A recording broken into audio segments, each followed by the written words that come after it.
Greenville is surrounded by many beautiful trees. We all recognize the value of trees. They improve our air quality, provide cool shade in the summer, and beautify our parks and streets. However, trees and power lines are dangerous neighbors.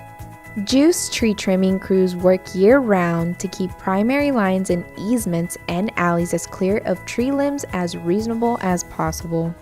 We appreciate calls pointing out particular problem areas. GEUS crews prune tree branches all around the power lines to prevent hazardous conditions and maintain uninterrupted electric services. Trimming trees near live lines is dangerous and should be only done by professionals. Don't do this yourself. In fact, by law, only qualified trained workers can prune close to power lines. Contact us to report trees that need to be trimmed next to your power lines. GEUS can trim small limbs that are making direct contact with service lines. Customers who elect to have extensive trimming done near power lines or large limbs taken out near power lines should contact GEUS.